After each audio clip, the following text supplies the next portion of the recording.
إن الحمد لله نحمده ونصلي على رسوله الكريم أما بعد أعوذ بالله السميع العليم من الشيطان الرجيم من همزه ونفخه ونفسه بسم الله الرحمن الرحيم ولما توجه تلقاء مدين قال عسى ربي أن يهديني سواء السبيل ولما ورد ماء مدين وجد عليه أمة من الناس يسقون تفسیر القرآن کا سبق آج انشاءاللہ سورۃ القصص رکوع نمبر 3 پڑھیں گے ہم۔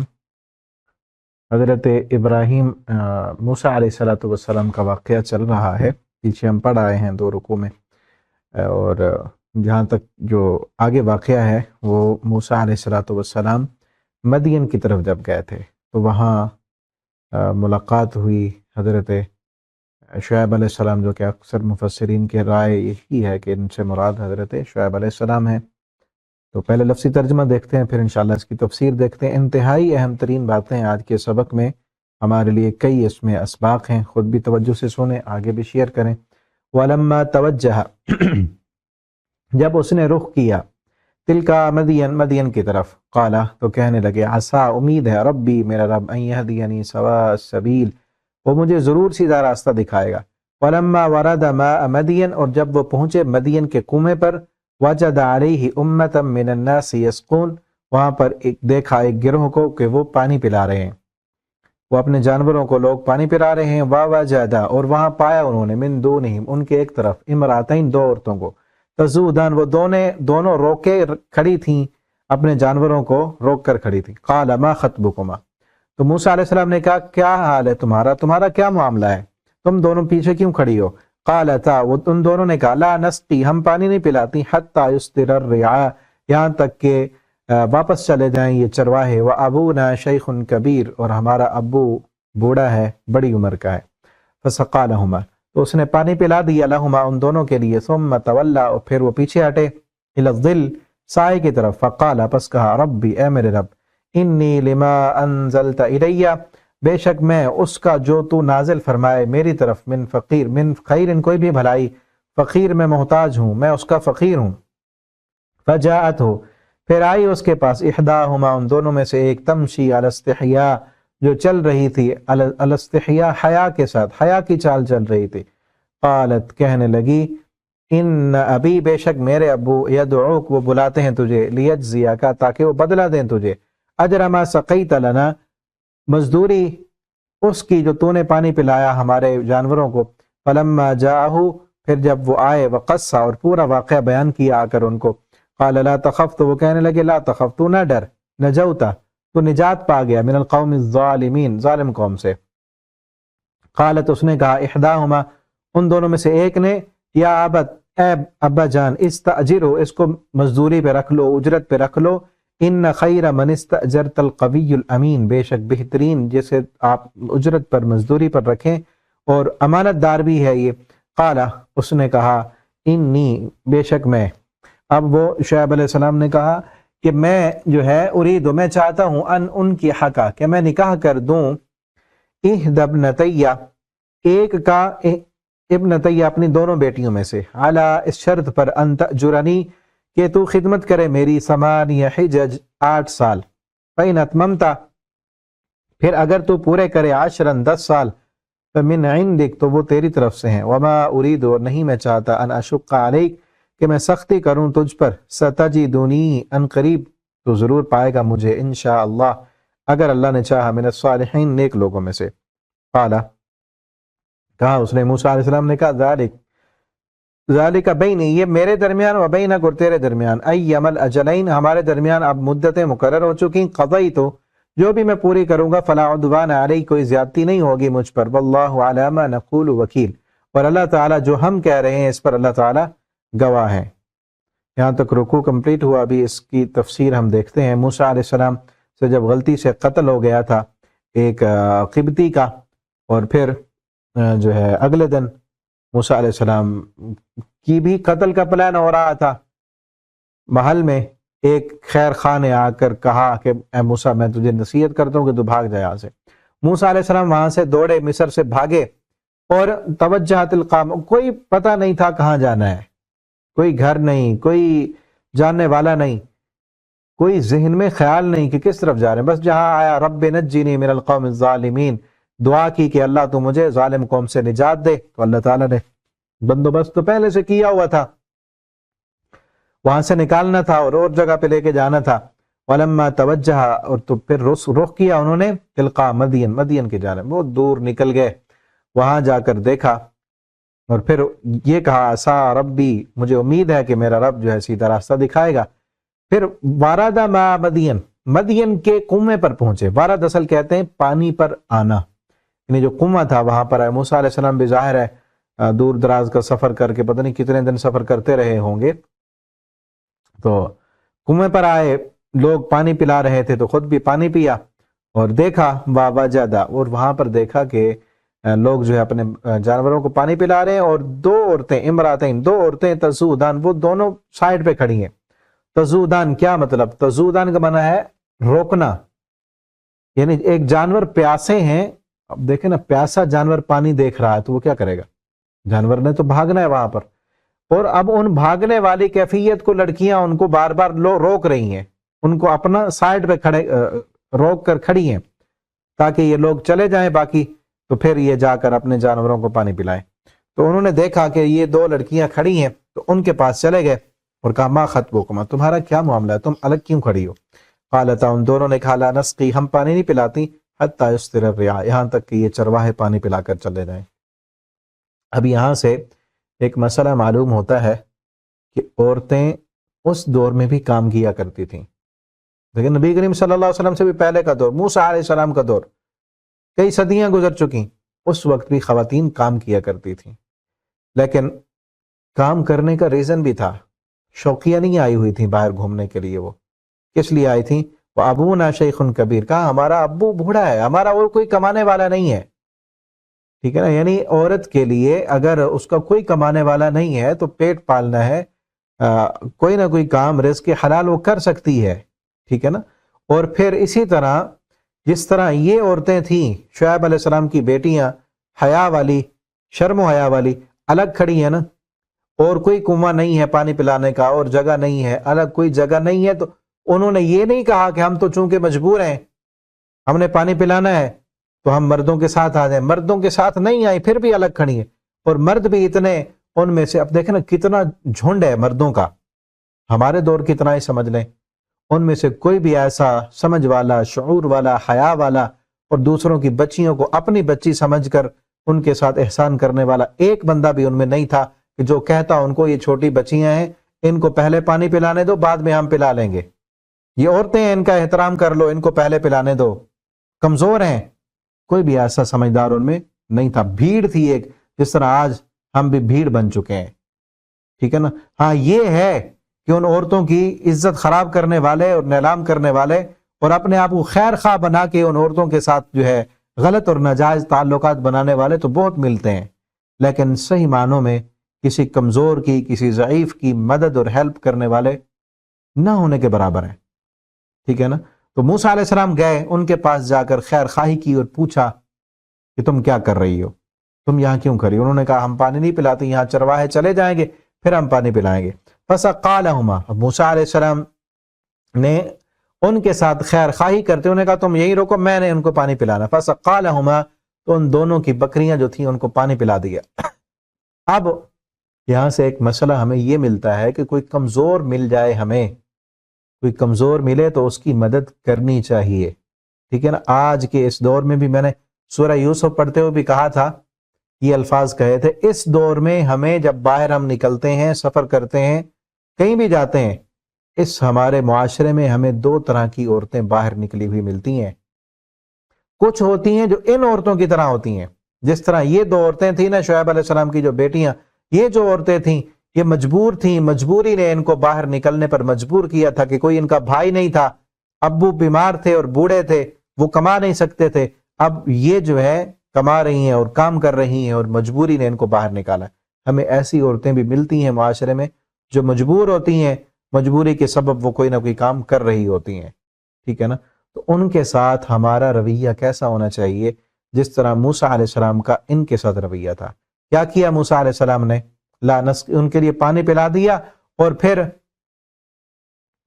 ثم تولا، پھر گئے، پیچھے ہٹ گئے، پھر ان عورتوں کے ساتھ نہیں کھڑے ہوئے. کیا رویہ ہونا چاہیے؟ موسیٰ علیہ السلام جیسا، ان کا کام کر دیا، ان کی ہیلپ کر دی، ان کے جانوروں کو لیا اور پانی کے ڈول نکال کر کنویں سے. ایسے تو نہیں تھا نا کہ بٹن دبایا اور جو ہے موٹر چلی پانی پلا دیا، ایسے نہیں تھا. کنویں سے ڈول کھینچے تھے، کھینچ کر ان سارے جانوروں کو پانی پلا دیا. اور اتنی محنت مزدوری کرنے کے بعد ثم تولا الی الظل، سائے کی طرف چلے گئے. ان عورتوں کے ساتھ نہیں بیٹھے کہ گپ شپ لگائیں، اب اپنا احسان جتلائیں. کئی لوگ ہوتے ہیں نا، خصوصاً خواتین کے لیے، جب ان کی کوئی ہیلپ کر دیں، ان کو کام کر دیں، تو ضرور اپنا احسان جتلانے کے لیے تھوڑا سا گپ شپ تو ضرور لگاتے ہیں نا. کس لیے کیا ہے تم نے؟ اگر اللہ کی رضا کے لیے کیا ہے تو پھر اللہ سے اجر لینا ہے. اور یہ ان سے اپنا تعلق بنانے کے لیے کیا ہے تو حرام ہے. پھر یہ تمہارا ان کی ہیلپ کرنا حرام ہے کہ تم ان کے ساتھ غلط اور ناجائز تعلق بنانا چاہتے ہو، ان سے گپ شپ لگانا چاہتے ہو، اپنا دل بہلانا چاہتے ہو، اور اس کے لیے مدد اور ہیلپ کر رہے ہو، تو بالکل غلط اور ناجائز ہے. ٹھیک ہے نا؟ کئی لوگ تو پھر اسی کے لیے ناجائز کام بھی کر رہے ہوتے ہیں. مجھے بات یاد آئی، بلکہ جب یہ تفسیر میں دیکھ رہا تھا اس وقت بھی مجھے یہ بات یاد آئی. عمرے پہ تھے اللہ کی توفیق سے، پچھلے یہ جو رمضان گزرا نا، اس سے پچھلے رمضان میں، رمضان کا مہینہ، عمرے پہ اللہ کے گھر میں بیت اللہ کے دروازے کے سامنے میں کھڑا تھا. اب وہاں ہر کسی کا جو ہے دل کرتا ہے کہ میں اللہ کے گھر کی چوکھٹ کو پکڑوں، ہاتھ لگاؤں، وہاں پہ رہوں. بہت رش ہوتا ہے. کوشش کرنی چاہیے کہ انسان جو ہے خواتین سے نہ ٹچ ہو، الگ رہیں، تاکہ اتنی عظیم جگہ ہے وہاں پر تھوڑا سا گناہ ہوگا تو اس کا گناہ بھی کتنا زیادہ ہو جائے گا.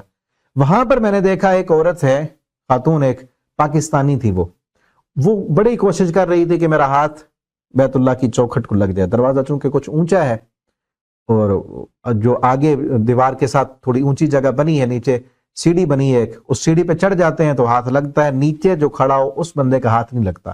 اب سیڑھی پہ تو سارے لوگ کھڑے ہیں دیوار کے ساتھ چمٹے ہوئے، پچھلے بندوں کا ہاتھ نہیں لگ رہا. اب وہ عورت پیچھے نیچے کھڑی ہوئی ہے، اس نے پیچھے شاید کسی مرد کو اشارہ کیا یا اس نے خود اس کو پیچھے کندھوں کے نیچے سے اس کو کمر سے پکڑا اور اٹھا کر اوپر کیا.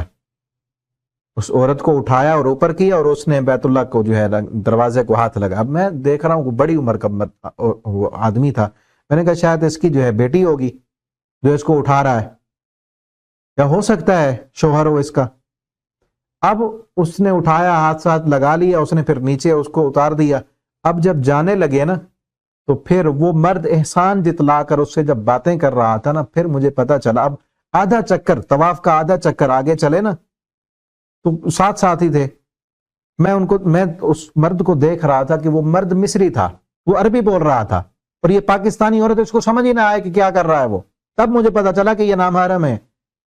ایک دوسرے کو جاننا تو دور کی بات ہے، ایک دوسرے کی زبان بھی نہیں سمجھ رہے. وہ پاکستانی عورت اور یہ عربی بولنے والا، اور راستے میں پھر بھی اشاروں سے اس کو جو ہے نا احسان اپنا جتلا رہا ہو. اب یہ ہیلپ کیا جائز ہے؟ ایک غیر محرم مرد غیر محرم عورت کو ٹچ کر رہا ہے اور چھو رہا ہے، اور پھر ایسی جگہ پر جہاں پہ اتنی عظیم ترین عبادت و عظیم جگہ، وہاں پہ یہ کام ہو رہا ہے. اور وہ عورت بھی بڑی خوش ہے کہ میں نے اللہ کے گھر کو ہاتھ لگا لیا. بھائی یہ کوئی فرض تھا؟ چاہے فرض بھی ہو تو اس کے لیے یہ حرام کام کر کے تم نے فرض پورا کرنا ہے. ایک تو وہاں دروازے کو ہاتھ لگانا کوئی فرض نہیں ہے، کوئی عمرے کا یا حج کا رکن نہیں ہے، کوئی اس کا حصہ نہیں ہے. اور پھر دوسرا یہ حرام کام کر کے کہ ایک غیر مرد تجھے جو ہے وہ ہاتھ لگا کے اٹھا رہا ہے اور خوش ہوئی ہے کہ میں نے جو بڑی عبادت کر لی، میں نے یہ کر لیا. تو ایسے لوگ تو بڑے ہوتے ہیں نا اس طرح کی ہیلپ کرنے والے، کہ کہیں ہمارا کسی لڑکی کے ساتھ جو ہے وہ اس کو ٹچ کر لیں، اس کو ہاتھ لگا لیں، اس کا نمبر مل جائے، اس کے ساتھ گپ شپ کر لیں ہم. یہ بالکل ناجائز اور حرام جو ہے وہ کسی کی ہیلپ کرنا ہے. ٹھیک ہے نا؟ یہ مدد تھی، بنتی تھی مدد ان عورتوں کی کہ ان کے جانور تھے، بھوکے اور پیاسے تھے، ان کو پانی پلائے اور پھر سائڈ پر ہو گئے. یہ نہیں کہ اب گپ شپ کر رہے ہوں، ان کے ساتھ بیٹھے ہوں اور احسان جتلا رہے ہوں اور پھر گپ شپ لگا رہے ہوں کہ تم کہاں کی ہو، کہاں رہتی ہو، پھر تمہارے ابو کا نام کیا ہے، ابو کیا کرتے ہیں، پھر ساری سٹوری. کچھ بھی نہیں. الگ پھر گئے اور سائے میں جا کر وہاں پہ سستانے لگے. ہاں، رب سے دعا کی، بھوکے تھے نا، سفر کیا ہوا تھا، تھکے ہوئے تھے، اور کیا کہا؟ رب انی لما انزلت الی من خیر فقیر. اللہ جو تو میری طرف خیر نازل کرے نا، میں اس کا فقیر ہوں. خیر کہا ہے، من خیر، کوئی بھی بھلائی. وَإِنَّهُ لِحُبِّ الْخَيْرِ لَشَدِيدٌ. خیر میں بڑا وسیع معنی ہے. خیر میں ہر وہ چیز جو انسان کو دنیا کی بھلائی کے لیے، بہتری کے لیے کام آ سکتی ہے. بھوکے تھے، کھانا مانگا ہے. گھر نہیں تھا، گھر مانگا ہے. اکیلے تھے، زندگی کا ساتھی مانگا ہے. ٹھیک ہے. اکثر جو ہے وہ نوجوان ہمارے ساتھی پوچھتے رہتے ہیں بھائی کہ شادی نہیں ہو رہی تو کوئی وظیفہ بتائیں. تو یہ آیت ہے ان کے لیے کہ جن کی شادی نہیں ہو رہی نا تو وہ خود پڑھیں. ٹھیک ہے نا. نوجوان بھی پڑھیں، ہمارے بھائی اور ہماری بہنیں بھی جن کی شادی نہیں ہو رہی وہ خود یہ دعا پڑھیں، رب انی لما انزلت الی من خیر فقیر. یہ خیر ہے. اور دنیا کی سب سے بہترین خیر جو ہے نا وہ نیک بیوی ہے. نبی کریم صلی اللہ علیہ وسلم نے فرمایا الدنیا کلها متاع وخیر متاع الدنیا المرأة الصالحہ. دنیا ساری کی ساری فائدے کا سامان ہے اور دنیا کا بہترین فائدہ وہ نیک بیوی ہے. ٹھیک ہے نا. تو یہ بہترین خیر جو ہے اللہ تعالیٰ نے دی. بیوی، گھر بھی دیا، کھانا بھی دیا، کھانا پکانے والی بھی دی. لیکن اس دعا کی برکت سے اللہ نے حضرت موسیٰ علیہ السلام کو بیوی بھی دی اور جاب بھی دی. یہ لوگ کہہ رہے تھے نا شادی نہیں ہو رہی، جاب نہیں مل رہی، جاب بھی ملی. اللہ نے ملازمت دی. اس وقت کی ملازمت تھی نا، 8 سال تک آگے آ رہا ہے. 8 سال انہوں نے ملازمت کی ہے حق مار کے عوض میں. إِلَى الظِّلْ فَقَالَ رَبِّ إِنِّي لِمَا أَنزَلْتَ إِلَيَّ مِنْ خَيْرٍ فَقِيرٌ. کہا ہے میرے رب جو بھی تو میرے اوپر رحمت نازل کرے میں اس کا فقیر ہوں. تو یہاں سے دعا شروع ہوتی ہے رب انی لما انزلت الی من خیر فقیر. اس کو یاد کر لیں اور اس کو پڑھتے رہا کریں. انشاءاللہ اللہ تعالیٰ دنیا و آخرت کی خیر اور بھلائیاں عطا کریں گے. فجاءت احداہما، اب ان میں سے 2 بچیاں تھیں، ان کو پانی پلا دیا. تو روایات میں آتا ہے کہ یہ نا پہلے جب پانی پلا کے پہنچتی تھی نا، اس دن جلدی پہنچ گئیں کیونکہ وہ موسیٰ علیہ السلام نے ان کو پانی پلا دیا تھا. پہلے تو انتظار کرتی تھیں، وہ دوسرے چرواہے چلے جاتے تھے، ان کے جانور چلے جاتے، پھر یہ پانی پلاتی. لیکن اس دن یہ پہلے آ گئیں. تو باپ نے پوچھا کیا ماجرا بنا؟ تو انہوں نے کہا اس طرح کا ایک آدمی تھا، اجنبی لگتا تھا، کسی اور علاقے کا تھا، اس نے پانی پلا دیا ہماری بکریوں کو. تو باپ نے بھیجا کہ جاؤ اس کو بلا کے آؤ. اب ان میں سے ایک آئی اور بلانے لگی، بلا کر گئی. تو جاءت احداہما تمشی علی استحیاء. اللہ فرماتے حیا کی چال چل رہی تھی. قربان جائیں اس عورت کی حیا پر کہ جس کا رب قرآن میں ذکر کرتا ہے اس کی چال اللہ کو اتنی پسند آئی کہ آئیڈیل اور نمونے کے طور پر فرمایا وہ چل رہی تھی حیا کی چال. آج کی ہماری ماؤں بہنوں کے لیے بھی یہی پیغام ہے کہ ایسی چالیں چلیں، حیا والی چال ہو. حیا والی چال کا کیا مطلب ہے؟ کہ پردہ کر کے چلنا ہے، جسم کو ڈھانپ کے چلنا ہے. ٹھیک ہے نا. اپنے جسم کے اعضاء نمایاں کر کے نہیں چلنا اور ادھر ادھر اپنی نظریں اٹھا کے کبھی ادھر دیکھ رہی کبھی ادھر دیکھ رہی، ایسے نہیں چلنا. ٹھیک ہے نا. اپنے جسم کو بھی کور کرنا ہے، اپنی نظریں بھی جھکا کے چلنا ہے اور جس مقصد کے لیے جا رہی اس طرف جانا ہے، اسی طرف دیکھنا ہے، ادھر ادھر نہیں آنکھیں اٹھا کے دیکھتے رہنا. تمشی علی استحیاء، وہ حیا والی چال چل رہی تھی اور کہنے لگی ان ابی یدعوک، میرا ابو آپ کو بلا رہا ہے تاکہ آپ کو بدلہ دے جو تو آپ نے ہماری جو ہے بکریوں کو پانی پلا دیا. فلما جاءہ، پھر جب وہ آ گئے، اسے معلوم ہوتا ہے کہ وہ کنواں جو تھا وہ نا وہ قریب ہی تھا ان کے گھر کے. ٹھیک ہے نا. ورنہ وہ دونوں آتی، پھر دور کا سفر ہوتا تو پھر دونوں آتی اپنی دونوں بہنیں، لیکن قریب ہی تھا تو وہ آ گئیں. موسیٰ علیہ السلام کو بلایا اور کہا کہ میرا ابو آپ کو بلا رہا ہے لیجزیک اجر ما، تاکہ آپ کو مزدوری دے. آپ نے ہمارے ساتھ احسان کیا ہے تو اس احسان کا ہم بدلہ دیتے ہیں، ہم کو احسان فراموش نہیں ہے. اب دیکھیں نا، ایک عورتیں تھیں، انہوں نے نہیں کہا کہ ہم آپ کو بدلہ دیتی ہیں، ان کے ساتھ اچھائی کر دی. اب وہ حیا والی تھیں، انہوں نے بھی موسیٰ علیہ السلام کے ساتھ کوئی گپ شپ نہیں لگائی. ان سے نہیں پوچھا کہ تم کون ہو، کہاں کے ہو، تم نے ہمارے ساتھ اچھا کیا ہے، کچھ بھی نہیں کہا.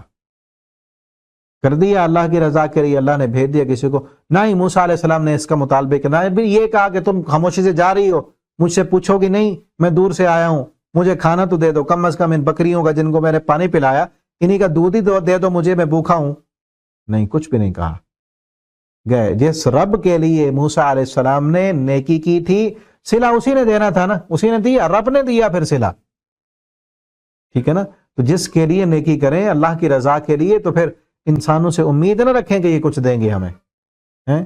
موسیٰ علیہ السلام نے بھی یہی کہا، رب انی لما انزلت الی من خیر فقیر، اللہ ان لوگوں کی بکریوں کو میں نے پانی پلایا، انہوں نے پلٹ کے بھی نہیں دیکھا.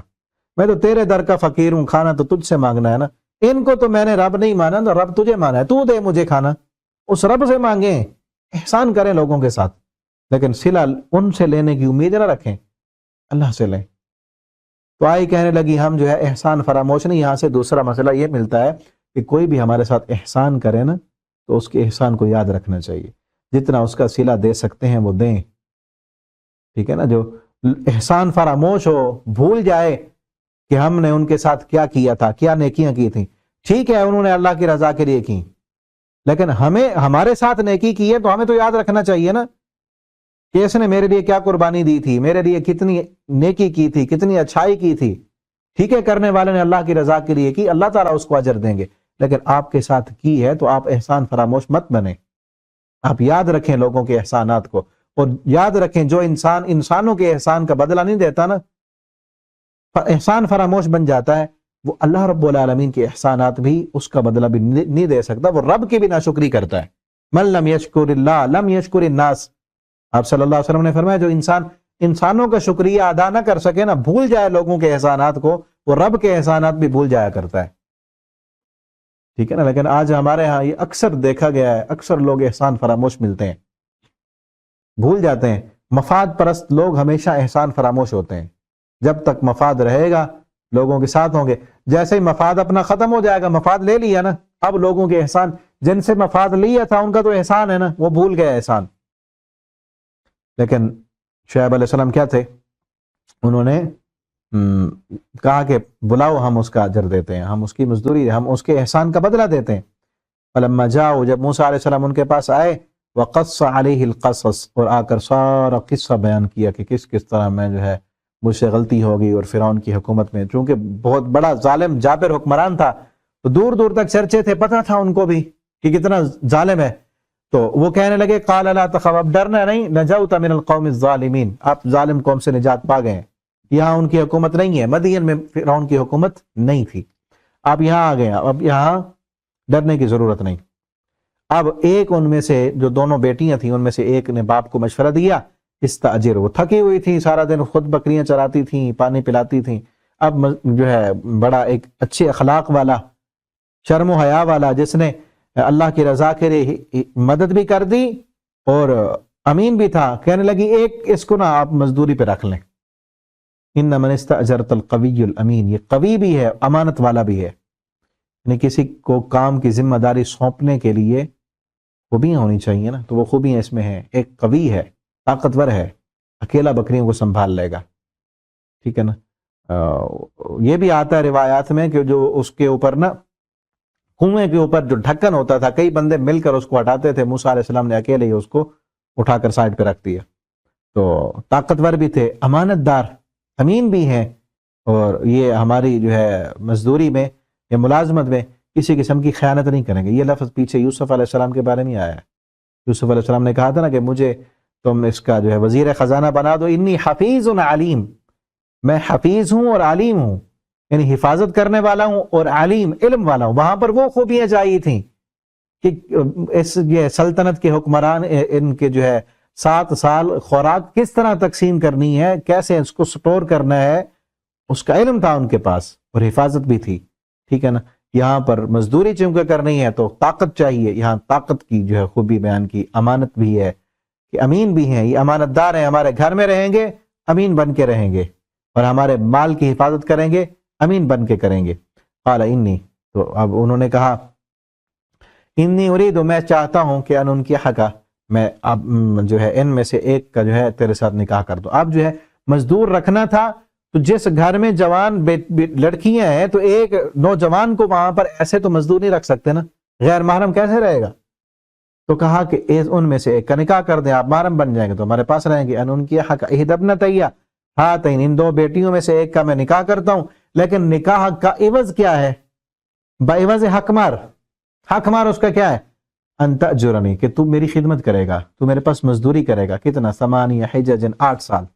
اب موسیٰ علیہ السلام کو چونکہ گھر چاہیے تھا، رہائش چاہیے تھی، رہائش بھی مل گئی، اور جوان تھے، شادی کرنی تھی، وہ شادی بیوی بھی مل گئی، رہائش بھی مل گئی، اور جو ہے جگہ بھی مل گئی۔ اب دیکھیں نا 8 سال تک موسیٰ علیہ السلام نے اپنے جو ہے عزت کی حفاظت کے لیے، نکاح کرنے کے لیے، اپنی عفت اور پاک دامنی کی زندگی گزارنے کے لیے 8 سال تک مزدوری کی ہے، 8 سال تک مزدوری کی، ٹھیک ہے نا۔ بے حیائی والی زندگیوں میں جانے والوں کے لیے بہت بڑا پیغام ہے اس کے لیے۔ آج تو پڑھنے کے لیے نہ جاتے ہیں دوسرے ملکوں میں، اور پھر وہاں پہ دوست اور گرل فرینڈ بوائے فرینڈ کا کلچر عام ہے، لیکن یہ نہیں ہے کہ جو ہے نکاح کر لیں اور شادی کر لیں، بلکہ کیا کہتے ہیں کہ نکاح کر لیا تو پھر پڑھیں گے نہیں، یہ نہیں پڑھ سکیں گے پھر۔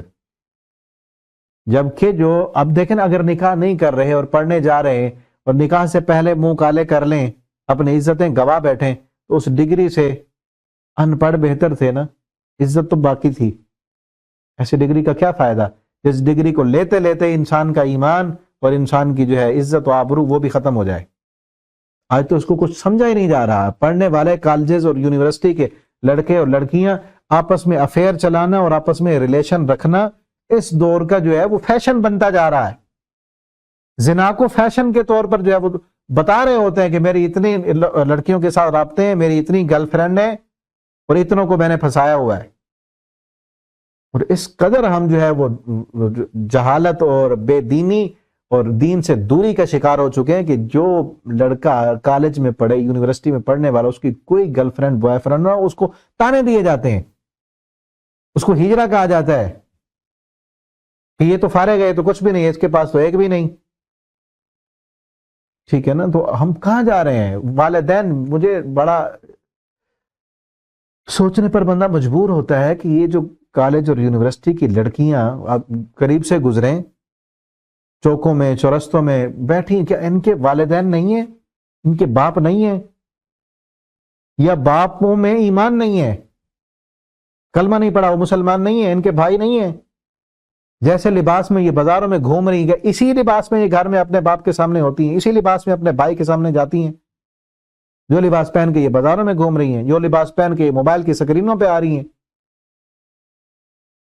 عزتوں کو نیلام کر کے آج تو حالت یہ بن چکی ہے کہ اپنے شوہر اور بھائی بھی اپنی جو ہے بہنوں، بیوی کو اور بہنوں کو اور اپنی ماں کو جو ہے وہ دکھا کے فیملی ولاگنگ کے نام پہ پیسہ کما رہے ہیں، نیلام ہو چکی۔ نبی صلی اللہ علیہ وسلم نے فرمایا تھا نا، اذا لم تستحی فاصنع ما شئت، جب حیا ختم ہو جائے تو پھر جو مرضی کرو۔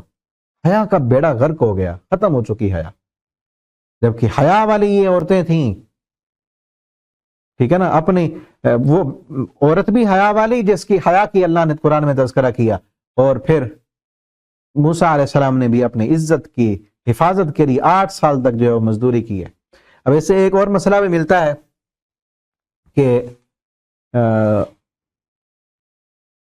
آدمی اپنے داماد کو اپنے گھر میں بھی رکھ سکتا ہے۔ ہمارے ہاں یہ بڑا معیوب سمجھا جاتا ہے، جس کو گھر داماد کہتے ہیں۔ شادی کی، شادی کے بعد تو یہ ہوتا ہے نا کہ لڑکا اپنی بیوی کو لے آیا اپنے گھر۔ بعض جگہوں پر ایسے ہوتا ہے کہ جہاں پہ شادی کی ہے، لڑکی والوں کے پاس لڑکا بھی وہیں رہ رہا ہے، جس طرح موسیٰ علیہ السلام رہے تھے، 8 سال تک وہیں رہے، اپنے سسر کی خدمت کی ہے انہوں نے، تو وہاں پہ رہ سکتے ہیں۔ ہو سکتا ہے ان کی جو ہے وہ ساس بھی ہوں، ساس کی بھی خدمت کی ہے، تو داماد جو ہے وہ اپنے ساس سسر کے گھر میں، بعض دفعہ ہوتا ہے نا جو لڑکا ہے وہ 3-4 بھائی ہیں، اب وہ اپنے والدین کی خدمت کر رہے ہیں، یا ان کام کاج کے لیے زیادہ ہیں لوگ، ان کو ضرورت نہیں ہے، اور جس لڑکی سے اس نے شادی کی جس گھر میں، ان کے پاس کوئی لڑکا نہیں ہے، بچہ نہیں ہے، ان کا بیٹا نہیں ہے، باہر جانے کا آنے کا کام کرنے، جس طرح ان کا تھا، باپ بوڑھے تھے اور بیٹا کوئی نہیں تھا، ٹھیک ہے نا۔ ہمارے ہاں بھی یہ ہو سکتا ہے نا۔ اب دیکھیں نا، اسلام میں بڑی وسعت ہے، اگر ایسی سچویشن ہے کہ ان لڑکی والوں کو ایک جو ہے نوجوان کی ضرورت ہے رہنے کے لیے، خدمت کے لیے، کام کاج کے لیے، تو وہاں اگر کوئی رہتا ہے تو کوئی معیوب بات نہیں ہے، ٹھیک ہے نا۔ اسی طرح اگر جو ہے جو ساس ہے اس کا اپنا گھر نہیں ہے تو اپنے داماد کے گھر میں جا کے رہ سکتی ہے، اپنی بیٹی کے گھر میں، جو اس کے داماد کا گھر ہے اس کے گھر میں رہ سکتی ہے۔ ہمارے ہاں یہ بھی بڑا معیوب سمجھا جاتا ہے کہ داماد کے گھر میں نہیں رہنا، داماد کے گھر میں کھانا نہیں ہے کچھ، یہ بھی بڑا جو ہے دور جاہلیت جو ہے، ہم تو انڈیا سے کئی ہماری نحوستیں اور ان کے ہندوانہ رسمیں موجود ہیں، ان کے ہم بڑا منحوس سمجھا جاتا ہے کہ ایک بندہ جا کے بہن کے گھر میں کھانا کھائے، اپنی بیٹی کے گھر میں کھانا کھائے گا، اس کو منحوس سمجھتے ہیں۔ اور انہی کے دیکھا دیکھی میں وہ کلچر ہمارے ہاں بھی وہ کچھ دیہاتوں میں اور کچھ لوگوں میں یہ موجود ہے کہ جو اپنی بیٹی کے گھر میں جانا، اگر جائیں گے بھی صحیح کسی مجبوری کے تحت، اپنی بیٹی کو چھوڑنا ہے یا ملنے جانا ہے تو باہر بس دروازے سے چھوڑیں گے، یا مجبوراً اندر آنا بھی پڑ جائے تو پانی کی گھونٹ تک نہیں پیتے وہ۔ کیوں؟ کیونکہ بیٹی کا گھر ہے اور بیٹی کے گھر سے کھائیں گے تو پتہ نہیں کیا ہو جائے گا، جبکہ شریعت میں یہ کوئی پابندیاں نہیں ہے۔ اب دیکھیں نا، وہ ساتھ کی بات ہے، کسی پر بوجھ نہیں بننا چاہیے۔ اب مجبوری میں جو ہے اگر گھر نہیں ہے، اپنا ساس کا گھر نہیں ہے تو اپنے داماد کے گھر میں، اپنی بیٹی کے گھر میں رہ سکتی ہے۔ اسی طرح سسر جو ہے وہ بھی اپنی بیٹی کے گھر میں، اگر اس کا اپنا گھر نہیں ہے یا سفر پہ گیا ہے یا کہیں کوئی مجبوری بن گئی تو اپنے بیٹی کے گھر میں وہ رہ سکتا ہے، وہاں سے کھانا کھا سکتا ہے۔ اسی طرح داماد اپنے جو ہے سسر کے گھر میں رہ سکتا ہے، اس کی کوئی جو ہے وہ شرعی طور پر قباحت نہیں ہے، ٹھیک ہے۔ تو موسیٰ علیہ السلام 8 سال تک وہاں رہے بھی ہیں اور ان کی جو ہے خدمت بھی کی ہے، مزدوری بھی کی ہے ان کی۔ فَمِنْ عِنْدِكَ، تو آگے کہنے لگے وَإِنْ أَتْمَمْتَ عَشْرًا، اگر آپ 10 سال پورے کر دیں گے، یعنی 2 سال اور اضافی کریں گے تو آپ کی طرف سے ہوگا، لیکن وَمَا أُرِيدُ أَنْ أَشُقَّ عَلَيْكَ، میں کسی قسم کی تیرے اوپر سختی نہیں کروں گا۔ سَتَجِدُنِي إِنْ شَاءَ اللَّهُ، اگر اللہ نے چاہا تو دیکھیں گے آپ کہ ہم نیکوکاروں میں سے ہوں گے۔ نبی تھے، پیغمبر تھے، یہاں سے بھی موسیٰ علیہ السلام نے بہت ساری چیزیں سیکھیں۔ قال ذلك بینی، تو موسیٰ علیہ السلام نے کہا میرے اور آپ کے درمیان پختہ عہد ہو رہا ہے، فلا عدوان قضی، تو میں اس کو پورا کروں گا، فلا عدوان علی، میرے اوپر آپ زبردستی نہیں کریں گے، یعنی 8 سال کے بعد اگلے جو 2 سال ہیں میں اپنی مرضی سے چاہوں تو پورا کروں گا، میں چاہوں تو پھر اپنی بیوی کو لے کے چلا جاؤں گا۔ واللہ علی ما نقول، جو ہم کہہ رہے ہیں اس پر اللہ تعالیٰ گواہ ہیں، اللہ کو گواہ بنا لیا انہوں نے۔ اور پھر موسیٰ علیہ السلام نے 8 سال پورا کیا۔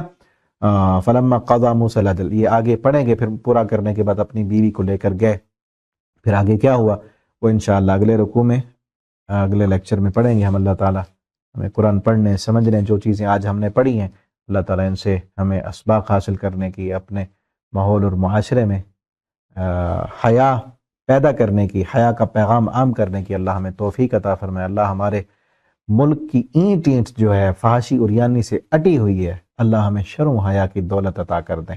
دعا کریں دل سے کہ اللہ ہمارے ملک کی اینٹ اینٹ ہر جگہ، جہاں دیکھیں، جدھر دیکھیں، بازاروں میں، کالجوں میں، دفاتر میں، بینکوں میں، ہر جگہ پر جہاں جائیں بے پردہ عورتیں نظر آتی ہیں، بھری ہوئی ہے فحاشی اور یانی سے، اٹ چکا ہے معاشرہ۔ اللہ شرم و حیا عطا کر دے، اللہ ایسی مائیں اور بہنیں اور بیٹیاں عطا کر دے جس طرح یہ بیٹیاں تھیں، گئی ہوئی تھی باہر یہ بھی تو گئی ہوئی ہیں نا۔ آج چاہے کوئی مجبوری کے لیے، بہت ہی کم ایسی نکلتی ہیں جو بالکل پورے پردے میں ہوں، ورنہ مجبوری کے تحت بھی گئی ہوئی کام کرنے لگی ہے تو، اور مردوں کے ساتھ گپ شپ ہو رہی ہے اور پتہ نہیں دوپٹہ کہاں جا رہا ہے اور اپنے جسم کے اعضاء دکھائے جا رہے ہیں، عریانی اور فحاشی عام کی جا رہی ہے۔ کوئی مجبوری میں آئی ہوئی ہیں، کوئی شوقیہ آئی ہوئی ہیں، کچھ تو ایسے ہوتے ہیں صرف گھومنے پھرنے آئی ہیں، کوئی خود اپنے جسموں کی نمائش کرنے، اپنا حسن دکھانے آئی ہیں۔ اللہ ہمارے معاشرے کو، ہمارے ملک کو شرم و حیا عطا کر دیں۔ اللہ ایسی مائیں، بہنیں، بیٹیاں دیں جو ان جیسی ہوں، جن کی شرم و حیا کی مثالیں اللہ قرآن میں عطا کرتے ہیں۔ بارک اللہ لی ولکم فی القرآن العظیم ونفعنی وإیاکم فی الآیات والذکر الحکیم۔ والسلام علیکم ورحمۃ اللہ وبرکاتہ۔